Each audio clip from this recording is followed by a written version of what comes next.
Welcome, ladies and gentlemen. Well, today was an eventful day. It's strange to me how people can see two different sides. The one side that I most certainly am going to pay attention to is the fact that people are celebrating the Venezuela situation. And people that I'm talking about are Venezuelans themselves. Yeah, come celebrate with us. We love everybody because you, America, has loved us so much. So much. Thank you, America. Igor, thank you so much for sharing those sentiments. Guys, this is something that I find really interesting here. Everyone here, American, Venezuelan, have said they're so happy for the freedom that they experience here, and they just hope that freedom translates into their home country, Venezuela.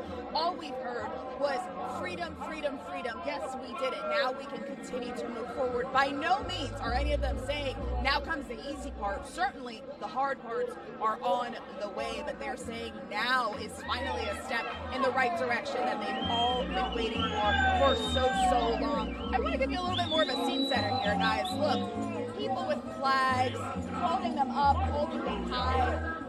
Hundreds of people here. Cars, playing music, everyone here dancing. If people are celebrating that are Venezuelan, that the dictatorship that they were living under or their friends and family were living under is now no more, why are other people not happy? You got to ask yourself why. We're going to discuss that later on in this video. But fallout of a dictator, celebrations erupt worldwide after the U.S. captures Venezuelan President Nicolas Maduro. And then you got this lady.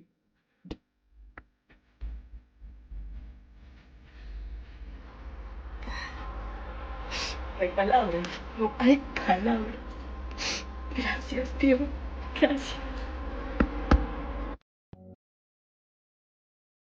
People are crying. Venezuelans are crying because they finally got their country back. Why aren't other people happy, particularly people in this lunacy of the left? Here's some more. Just in, actual Venezuelans have now shown up in Times Square to confront the large group of communist protesters who would never last a week under real communism. Well, they have a communist mayor, so I guess they're about to find out, I suppose. Thank you, Mr. President Donald Trump. Thank you. Maduro exporta coca. Maduro narcotraficante. Venezuela libre. Regresen, que en Estados Unidos no lo quieren. Regresen, que Trump no lo quiere. Regresen, que Trump no lo quiere. Regresen, que Trump no lo quiere. Regrésate, que Trump no lo quiere. Delincuente. De todo su país completo. ¿Qué haces tú aquí? Tú no eres estadounidense.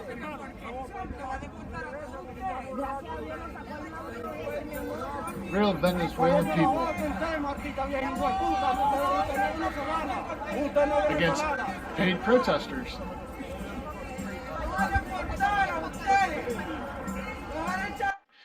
Here's the mayor of New York. Oh boy. I was briefed by my first deputy mayor, my chief of staff, my chief counsel, the police commissioner, as well as other members of my team.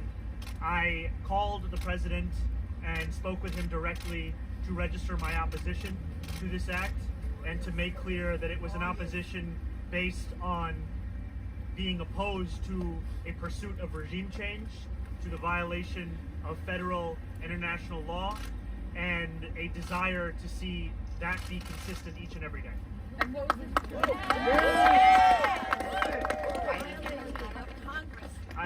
I registered my opposition. I made it clear, and we left it at that. Thanks, Timmy. And then you have all the people clapping like seals because they have no idea. Venezuela in our hearts! Venezuela in our hearts! Stop this war before it starts! Stop this war before it starts! Venezuela in our hearts! Venezuela in our hearts! Stop this war before it starts! Stop this war before it starts! No more coups, no more wars! No more coups, no more wars! Venezuela isn't yours! Venezuela isn't yours! No more coups, no more coups, no more wars! Venezuela isn't yours! I bet you they're paid protesters. The guy that was reading what they were chanting, he sure does seem like he has pretty expensive sunglasses on there. What do I know? I don't wear glasses. Then you have this guy, Congressman Greg Cesar. Donald Trump has escalated his illegal and dangerous war with Venezuela by bombing the country and taking its president. But under the Constitution, Congress can actually put a stop to this. That's why I'm demanding that we take a vote on a war powers resolution. And if all Democrats stick together and a few Republicans find a spine, we can put an end to this and not put young Americans and troops needlessly at risk in another potentially endless war. Donald Trump says he doesn't like mass migration. Well, then why is he going and instigating regime change in a Latin American country? Invading countries in Latin America has always caused more mass displacement and mass migration. Donald Trump says he wants to put Americans first, but he says there isn't enough money for our health care, but there is enough money for a war with Venezuela. Donald Trump says he wants peace. Why does he keep on starting wars then? We need to vote on a war powers resolution immediately. That guy's an idiot. In case he's uninformed, which apparently I would say he must be, President Trump has had, as he puts it, 8 1/4 wars stopped. We didn't invade Venezuela. We went and got people that were indicted since 2020.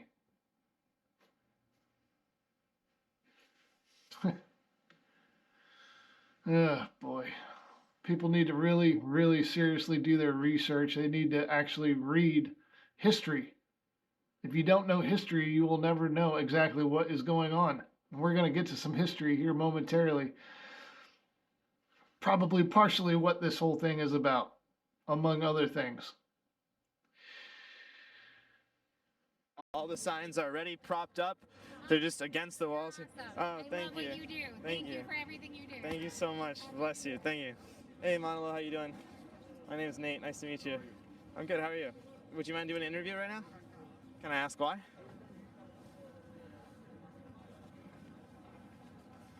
You're the leader of the People's Forum. You got $20 million from Roy Neville Singham to protest. Can I ask why you don't want to speak with me right now?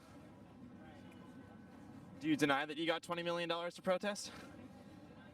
You don't deny that? How are you spending that $20 million to protest? I know you're paying David Chung $75K a year. Anyone else on the payroll? Oh, David, what's up, man? I didn't recognize you. Hey, you're back, buddy. How you doing? $20 million to paid protest. Won't deny it. Won't deny it. Because it's a fact. All the signs. $20 million.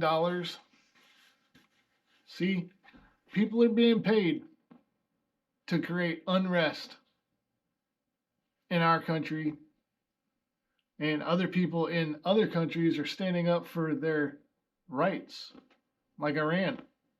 What's happening in in Iran right now? The Iranian people are standing up against their government and the misdeeds that they've done over the last good while. Here's Glenn Beck. A lot of people think he's a little bit off, but I can tell you right now, if you go back and you listen through his archives, he was right about a very, very large proportion of stuff. Like, the percentage is ridiculous. And it all has to do with research. just got to read, find your information, find your news stories, find your data, find whatever it is that you need to prove whatever it is that you're assuming is going on. If you have eyes and a mind and a beating heart, more than likely you can probably figure it out. And seeing these three things coming for a long time, and they're all coalescing this weekend. What's happening in Venezuela is incredible, absolutely incredible. And the Chinese delegation, I mean, I should put that up here too, because this is really, as if you've been watching any of the shows, this is really all about Russia, China, and the Western Hemisphere. But the Chinese delegation was in Venezuela, the day before the meeting? Yeah. Right. Trying to put their relationship together. And they probably were in the hotel as our special forces came in. Iran, that I think has a chance of actually changing this time, because we saw this before in 2009. When Obama was in, and Obama remained totally quiet. The people rose up. All they needed was for the president to say something. This president just did. He told the people, I'm with you. We're with you. America is ready for this. That we could see by Monday the overthrowing of Iran. We'll explain what this is really all about and why it's so important. Also, the daycare fraud. Nick Shirley has done just amazing work on this. The guy really, I mean, he should win a Pulitzer, although he shouldn't, because those don't mean anything anymore. What if all those mechanisms, Venezuela, China, Iran, daycare fraud, China basically, because our special operations went through and did what they did, probably while they were, like you just heard, still in Venezuela. But what if Venezuela and the daycare fraud, what if these are in Iran for that matter, because, we've sent them planefuls of cash. What if all these things have to do with how, I don't know, people getting their hands on money, hand in the cookie jar? I mean, the funding's got to be coming from somewhere. A lot of money laundering going around this whole entire world. And then, of course, you got Marco Rubio. Action. Like, I don't understand yet how they haven't figured this out. And now, if you don't know, now you know. And if you don't know, now you know. This is a president. The memes are funny. All right, so let's go into some of the Democrats, two particularly. All right, you got Bernie Sanders. Bernie Sanders is a socialist. He's a multi-millionaire. Raves about taxing the rich, making the rich pay their fair share. Maybe he, on paper, isn't, worth a whole lot. I don't know. I would say if he's raving against the rich, maybe he doesn't think he himself is rich. President Trump does not have the constitutional authority to attack another country. When 60% of Americans are living paycheck to paycheck, he should focus on crisis at home, end his illegal military adventurism, and stop trying to run Venezuela's big oil. Oh, we're going to get into that big oil here at the end of this video. Oh, boy, are we ever. If you don't know, I'm about to fill you in. But this is coming from, Bernie Sanders. And, let me make sure you remember who Bernie Sanders is, this guy. Thanks very much for joining me. Donald Trump has, once again, shown his contempt for the Constitution and the rule of law. Let's be clear. The President of the United States does not have the right to unilaterally take this country into war, even against a corrupt and brutal dictator like Maduro. The United States does not have the right, as Trump stated this morning, to run Venezuela, Congress must immediately pass a war powers resolution to end this illegal military operation and reassert its constitutional responsibilities. Trump's attack on Venezuela will not make the United States and the world safer. Quite the contrary. This brazen violation of international law gives a green light to any country on earth that may wish to attack another nation to seize their resources or change their governments. This is the horrific logic of force that Putin used to justify his brutal attack on Ukraine. Trump and his administration have made it clear that they want to revive the Monroe Doctrine, a belief that claims that the United States has the right to dominate the affairs of the hemisphere. They have spoken openly about controlling Venezuela's oil reserves, the largest in the world. Let's make no mistake about it. This is rank imperialism. It recalls the darkest chapters of U.S. interventions in Latin America, which have left a terrible legacy. It will and should be condemned by the democratic world. Trump campaigned for president on an America First platform. He claimed to be the peace candidate. Well, at a time when 60% of Americans live paycheck to paycheck, when our healthcare system is collapsing, when people throughout this country cannot afford housing, and when artificial intelligence threatens millions of jobs, it is time for the president to focus on the crises facing this country and end the military adventurism abroad. Trump is failing in his job to run the United States of America. He should not be trying to run Venezuela. Thank you very much. Says the guy that's a multimillionaire. He admits in the video that Maduro was a dictator, is a dictator, whatever you want to call it. Then he wants to say, oh man, I'm going to get into the oil. He was talking about oil. I'm going to get into it. Just a little bit of a teaser. Do you know that the United States companies, not United States itself, but companies within the United States have been in Venezuela since 1914? And then you got this guy. Oh, something else that he said, talking about going into Congress and putting a floor on the bill to stop wartime powers. You heard it earlier from Cesar. Same thing. So how many Democrats are going to start saying the exact same thing? So we'll see how that plays out in the next couple of weeks. I would say they're probably going to bring it to the floor, and we'll see who actually votes on it that is a rhino.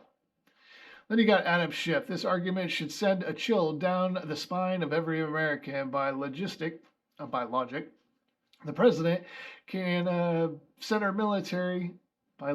By this logic, the president can send our military anywhere in the world and be the sole decider of when to risk war. Not the American people, not Congress. What's to stop China from inciting and capturing the leader of Taiwan tomorrow? I guess this has to do with a J.D. Vance post. So, and PSA. For everyone saying this was illegal, Maduro has multiple indictments in the United States for narco-terrorism. You don't get to avoid justice for drug trafficking in the United States because you live in a palace in... Yeah. Adam Schiff. Shifty Shift. He's not the brightest person either. Donald Trump is clear. He launched this war to remove a foreign leader and now claims the U.S. will run the country. In other words, Donald Trump wants the U.S. to be an occupying power and control the oil. Isn't that what happened in Iraq? Just saying, Desert Storm and everything else past that and past 9/11, weapons of mass destruction, allegedly, but they were never found. So, I mean, you know, whatever. And then this is interesting. Who knows? Just in, Trey Gowdy may be in line to replace Pam Bondi as Attorney General. That could be interesting. But let's talk about the oil, okay? So the United States companies such as, hold on, let me find it. Sorry.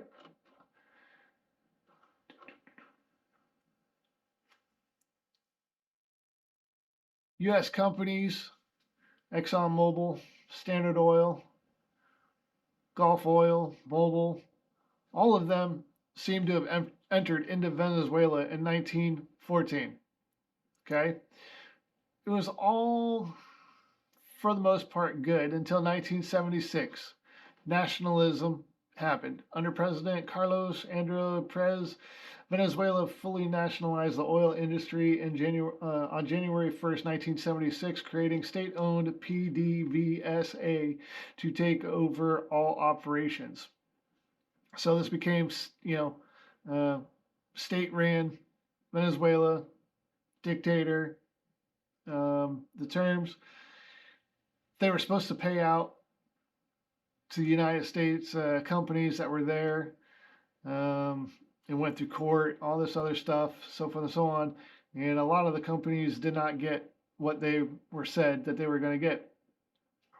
In 1990, Venezuela opened the heavy oil belt of foreign investment via joint ventures.